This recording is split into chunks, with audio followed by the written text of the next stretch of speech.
Welcome back to our second part of the devotion.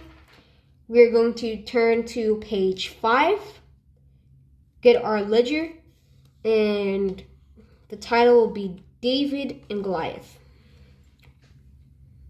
If you don't know what ledger means, it meant book. That's another word for a ledger. So I'm going to summarize the first paragraph in blue, and then I'm going to read all the other paragraphs. I'm just going to, because this is the most important part that I'm going to summarize and explain to you. And I want you to compare your answer, like I said to the other one, compare your answer to mine. But don't copy. So the Philistines were fighting the Israelites, and the Israelites were very scared. The Philistines had a 9-foot-tall giant named Goliath to fight for them. So I'm going to give my summary, my explanation to you, but don't copy. So I'm going to say that, so here's my answer. So it's saying that the Philistines were against the Israelites, and the Israelites were frightened. So that meant that that the Philistines had a giant. He's 9 feet, and his name was Goliath. And then Goliath was to fight for the Israelites. That's my answer. I want you to pause the video and choose it for mine. Compare your answer to mine. Good job. So now we're going to read the other paragraphs. I'm not gonna. It's just talking about how he fought for them. Who's he? Well, I'm gonna read about it. It says David and Goliath. So the Israelites had no one courageous enough to face this giant. No one. That is until a shepherd boy named David showed up. He was probably around your age. Not 43, not 40. It says about 10 or 12 years old. He was a little kid. But how can a kid go against a giant? That's the opposite. Well, he beat him up. How? Well, what are you saying? He punched him up. What did he do? How did he win? Do you know how? No. It's none of those weapons. He didn't use any of the weapons. I know it will talk about one weapon, but the power of Jesus. That's how he won. So now, we're going to look at the next paragraph. When David heard Goliath making fun of the Israelites' God, he knew he had to do something.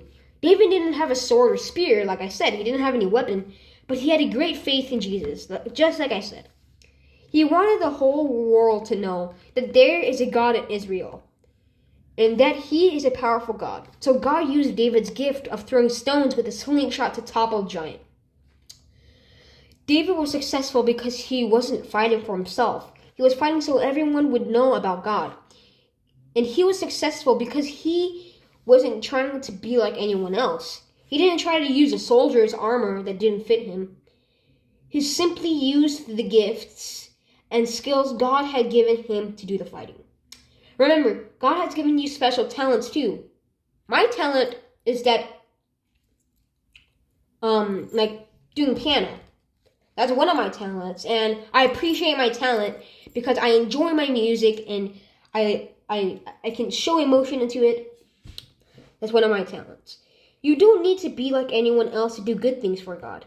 You just have to use the gifts God gave you and be yourself. Maybe you're good at encouraging other people and being kind. Maybe you're good at math or soccer, or at helping the kitchen or taking care of animals to make a difference in the world. You don't have to be anything other than what God has created you to be. Let's look at the verse. Psalm 83:18. Let them know that you, whose name is the Lord, that you alone are the most high over all the earth. So, let's talk about it. Which of your talents might God want to use today? Like I said, I want my talent to be, my talent is piano. I want to make people encouraged, and I want to make people very, very happy, and I want people to just enjoy my music and go inside the music. I like to show emotions. I like the way I play the music, and I think I have that talent. So what kind of talents does God want you to use today? Let's look at the did you know. David fought Goliath in the valley in the Shephelah, between the coastal plain and the Judea mountains.